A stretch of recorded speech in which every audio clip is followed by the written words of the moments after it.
باپ کو دیکھ کر بچہ کہے گا جی مجھے بھی حافظ بننا ہے, مجھے بھی عالم بننا ہے, مجھے بھی قاری بننا ہے, مجھے بھی دین کا داعی بننا ہے, مجھے بھی قرآن کو, حدیث کو, سنت و شریعت کو لے کر عالم میں جانا ہے. اگر باپ ہی دیندار نہیں, ماں ہی دیندار نہیں, تو اولادیں کہاں دیندار ہو جائیں گی؟ اس لیے ہم سب مائیں بہنیں عورتیں نیتیں کریں, ارادے کریں کہ انشاءاللہ آج کے بعد کبھی کوئی گناہ نہیں کریں گی, آج کے بعد کبھی کوئی نیکی نہیں چھوڑیں گی, آج کے بعد اپنے بچوں کو مدرسے میں بھیجیں گی, ان کو حافظ قاری عالم بنائیں گی اور ان کو دین کے لیے, دعوت کے لیے, تبلیغ کے لیے ملکوں میں, علاقوں میں بھیجیں گی. تو انشاءاللہ یہ گھر ہمارے جنت بن جائیں گے. ان گھروں میں اللہ کی رحمتیں آئیں گی, برکتیں آئیں گی, شیاطین, جنات اور علائیں بلائیں, مصیبتیں, بیماریاں, پریشانیاں سب ختم ہو جائیں گی.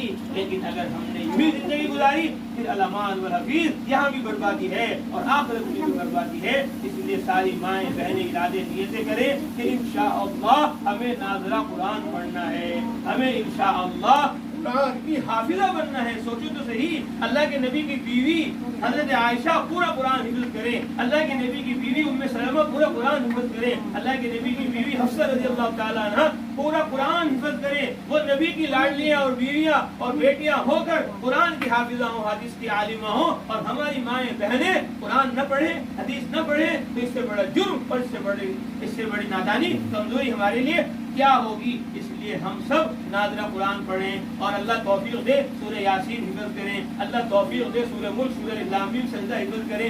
کم سے کم یہ صورتیں جو مشہور ہیں اس کو تو ہم حفظ کر لیں, تاکہ ہم سورہ واقعہ ہر رات کو پڑھیں. یاد رکھو, جس گھر میں ہر رات سورہ واقعہ پڑھی جائے گی اس کے گھر میں کبھی فاقہ نہیں آئے گا, کبھی غربت نہیں آئے گی, اس کا چولہا کبھی نہیں بجھے گا, اللہ اسے کبھی بھوکا پیاسا نہیں رکھیں گے. جس گھر میں ہر رات سورہ واقعہ جو سورہ رحمان کے بعد 27 پارے میں ہے ہر رات پڑھو گی تو گھر سے فاقہ ختم ہو جائے گا. اب بیاج کی ضرورت نہیں پڑے گی, اب لون کی ضرورت نہیں پڑے گی, اب سونے چاندی روپے پیسوں کی ضرورت نہیں پڑے گی.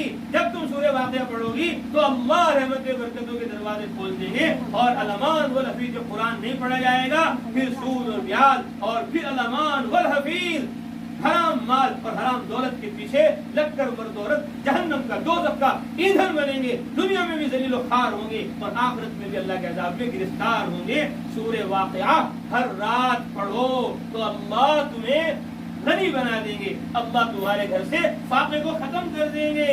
اللہ اکبر. حضرت عبداللہ بن مسعود بیمار ہو گئے. ایک آدمی حضرت عمر, حضرت عثمان رضی اللہ تعالیٰ جو امیر المومنین ہیں, آپ صلی اللہ علیہ وسلم کے داماد ہیں, آپ کی 2 بیٹیاں ان کے نکاح میں تھی, ذوالنورین ان کو کہا جاتا ہے, وہ خلیفہ وقت ہیں. آ کر کہنے لگے عبداللہ بن مسعود مال تمہیں ہم دے دیں تاکہ تمہارے کام آئے. فرمایا لا حاجت لی فی, مجھے مال کی, روپے پیسوں کی کوئی ضرورت نہیں ہے.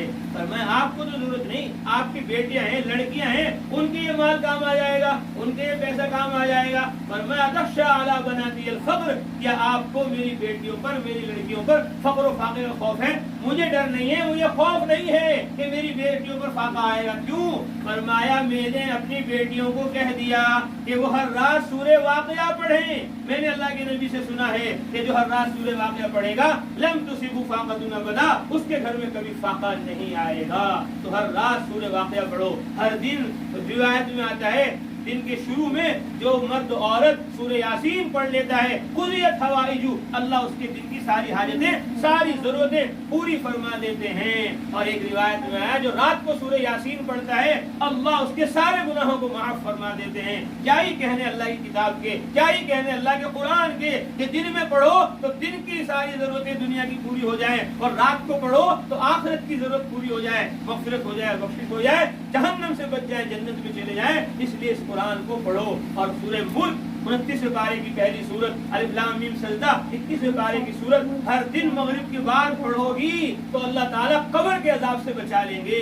قبر کے عذاب سے بچ گئی عورتیں, قبر کے عذاب سے بچ گئے مرد, تو پھر سارے عذاب سے اللہ تعالیٰ نجات عطا فرما دیں گے. قبر پہلی منزل ہے آخرت کی منزلوں میں سے. اس لیے رات کو پڑھا یاسین تو آخرت بن گئی, دن میں پڑھی یاسین تو دنیا بن گئی. اور مغرب بعد پڑھی سورہ ملک الف لام میم سجدہ, قبر کا مسئلہ حل ہو گیا.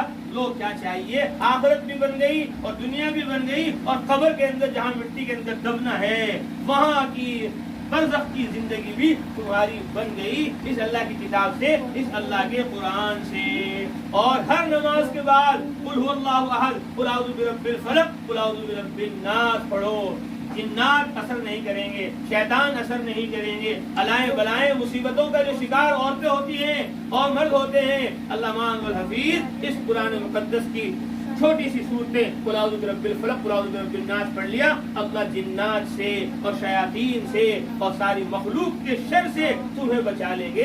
اتنی بڑی لاشک لاریب کتاب کو نہ پڑھنا اور اپنی اولاد کو اس کو پڑھانے کے لیے مدرسے مکتب میں نہ بھیجنا اور اس کو ساری دنیا میں پھیلانے پہنچانے کے لیے تبلیغ میں جماعت میں اللہ کے راستے میں نہ بھیجنا، یہ ہماری نہ محرومی ہے، یہ ہماری محرومی ہے۔ اس لیے ہم سب اللہ سے توبہ کریں، استغفار کریں اور آئندہ اب خود بھی قرآن پڑھیں اور اپنے بچوں کو بھی قرآن پڑھائیں، خود بھی جماعت میں جائیں 3 دن کی۔ عورتیں جب جماعتوں میں جائیں گی تو پردے کی ان کو توفیق ہوگی، عورتیں جب جماعتوں میں جائیں گی ان کا کلمہ صحیح ہوگا، ان کی نماز صحیح ہوگی، ان کی تلاوت و ذکر صحیح ہوگی، توبہ اور استغفار ان کے اندر آئے گا۔ ان کو دیکھ کر اب ان کے بچے دیندار، دین کے مددگار، سنت اور شریعت کے پابند بن جائیں گے۔ اللہ تعالی ہم سب کو کہنے سننے سے زیادہ عمل کرنے کی توفیق عطا فرمائے، گناہوں سے نافرمانیوں سے بچنے کی توفیق عطا فرمائے۔ اب یہاں گھر کے اندر کوئی کاپی ہوگی، قلم ہوگا، اب ایک بہن کاپی لے کر قلم لے کر جتنی مائیں بہنیں عورتیں آئی ہوئی ہیں یہ سب ارادے کریں، نیتیں کریں کہ ہم اپنے مردوں کو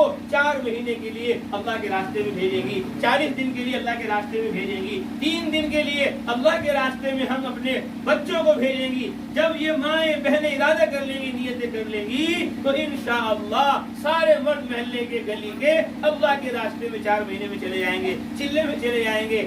آؤ ہو بہت بڑی تعداد نیپال سے مردوں کی پڑوس کے ملک میں جماعت میں گئی تو انہوں نے کہا کہ اتنے سارے لوگ کیسے آ گئے تم نیپال سے یہاں تبلیغ میں جماعت میں؟ انہوں نے کہا جی پہلے تم مردوں کی جماعتیں بھیجتے تھے، ہم ان کو گولی پلا کر بھاگ جاتے تھے، لیکن اب تم نے عورتوں کی جماعتیں بھیجی، اب عورتیں گھروں میں آئی اور انہوں نے ہماری عورتوں سے بات کی اور ہماری عورتوں کا ذہن بنایا۔ اب ہماری عورتوں نے کہا کھانا نہیں پکے گا، ناشتہ نہیں ہوگا، کپڑے نہیں دھلیں گے، برتن نہیں دھلیں گے جب تک کہ تم دیندار اور دین کے مددگار نہ بن جاؤ۔ جاؤ اللہ کے راستے میں۔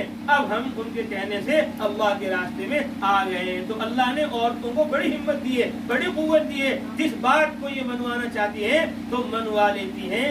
ہمارے بزرگ تھے جب ہم پڑھ رہے تھے مدرسے میں 2005 میں 4 میں تو جماعت آئی نظام الدین سے، مرکز سے، فرمایا اس عورت کو اللہ نے بڑی طاقت دی ہے، بڑی ہمت دی ہے، بڑی قوت دی ہے، جب یہ منوانے پر آ جائے تو نیک سے نیک آدمی سے منوا لیتی ہے اور جب یہ منوانے پر آ جائے تو برے سے برے آدمی سے منوا لیتی ہے کہ سب سے نیک آدمی ابو البشر ابو الانبیاء آدم علیہ السلام ہے، جنت میں تھے۔ اللہ نے کہا یا آدم، اے آدم، اے حوا، لا تقربا هذه الشجرة، اس درخت کے قریب مت جانا، اسے مت کھا لینا ورنہ تمہیں جنت سے نکال دیا جائے گا اور اللہ تعالیٰ کے تم گویا نافرمان ہو جاؤ گے۔